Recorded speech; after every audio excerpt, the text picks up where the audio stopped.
Hi అండి, నేను మీ Shilpa Vinay. Welcome to Vinsi kitchen. ఈ రోజు అయితే మనం ఒక హెల్దీ బ్రేక్ఫాస్ట్ రెసిపీని చూద్దాము. మార్నింగ్ బ్రేక్ఫాస్ట్గా చేసుకోవచ్చు, లేదా నైట్ డిన్నర్గా అయినా చేసుకోవచ్చు.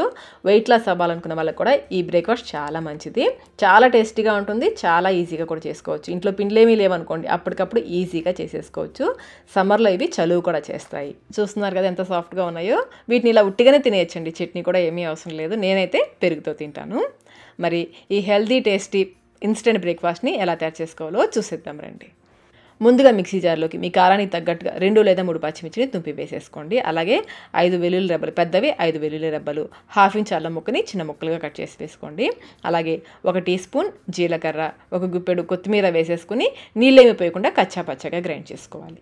ఇలా గ్రైండ్ చేసుకుని పక్కన పెట్టేసుకోండి. ఇప్పుడు నేను ఈ సైజ్ కీరాలు 2 తీసుకున్నాను. వీటిని శుభ్రంగా కడిగేసుకొని తురుముకోవాలి. మీరు కావాలంటే పెద్ద కీరాలైనా తీసుకోవచ్చు. మీరు కీరాకి బదులుగా సొరకాయతో కూడా చేసుకోవచ్చు, కీరాతో కూడా చేసుకోవచ్చు. నేను కీరాకి తొక్క కూడా తీయలేదండి, తొక్కతో సహా తురిమేశాను.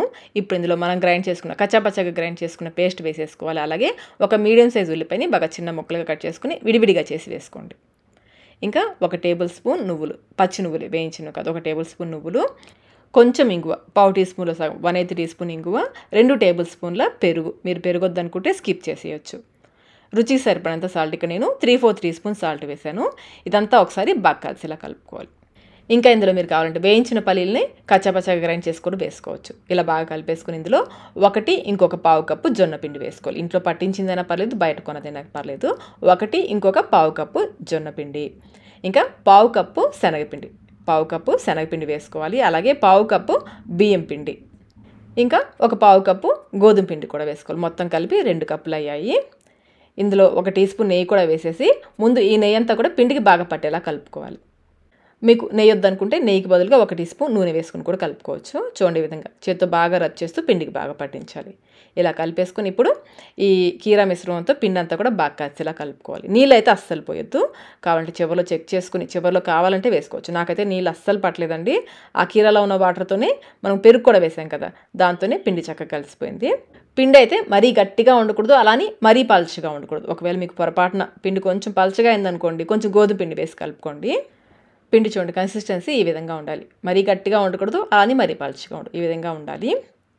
రొట్టెలకి పిండి రెడీ అయిపోయింది. ఇప్పుడు మనం రొట్టెలు ఒత్తేసుకుందాము.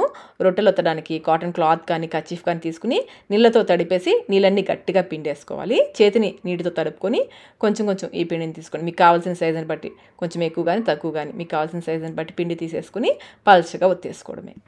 మనం రొట్టెలో కీరా వేస్ట్ చేసాం కదా, సొరకాయ వేసి కూడా చేసుకోవచ్చు. ఆ రెసిపీ అయితే ఆల్రెడీ మన ఛానల్లో ఉందండి, లింక్ నేను డిస్క్రిప్షన్ బాక్స్లో ఉంచుతాను, ఒకసారి చూడండి. రొట్టె పల్చగా వచ్చిన తర్వాత పైనుంచి కొంచెం నువ్వులు, పచ్చి నువ్వులే కొంచెం నువ్వులు చల్లేసుకుని ఊడిపోకుండా చేతితో లైట్గా ప్రెస్ చేయండి.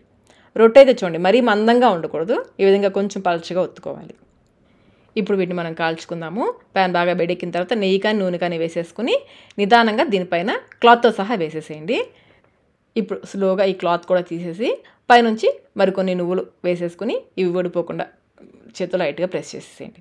మూత పెట్టేసి లో మీడియం ఫ్లేమ్లో దీన్ని కొంచెం సేపు కాలనివ్వాలి. పైన పచ్చిదనం తగ్గిన తర్వాత పైనుంచి మరి కొంచెం నెయ్యి కానీ నూనె కానీ వేసేసుకుని రెండో వైపు తిప్పేసుకోవడమే. ఈ రొట్టెలను అయితే హై ఫ్లేమ్లో అస్సలు కాల్చకూడదండి, కొంచెం తక్కువ మంట మీద కాలితేనే లోపల వరకు కూడా చక్కగా ఉడుకుతుంది. మీరు కావాలంటే ఇటువైపు కూడా మరి కొంచెం సేపు మూత పెట్టేసి ఉడికించుకోవచ్చు. ఈ విధంగా 2 వైపులా బాగా కాలనిచ్చేసి చూడండి, ఇటువైపు కూడా బాగా కాలింది కదా, ఈ విధంగా 2 వైపులా బాగా కాలనిచ్చేసి తీసేసుకోవడమే. ఇవి టేస్ట్ అయితే చాలా బాగుంటాయండి, చాలా హెల్దీ కూడా. జొన్నపిండి, కీరా ఇవన్నీ కూడా సమ్మర్లో ఒంటికి చలువ చేస్తాయి. ఇలాగే మిగిలిన రొట్టెలన్నీ కాల్చేసుకోండి, కొంచెం ఎర్రగా కాల్చుకోండి, బాగుంటుంది.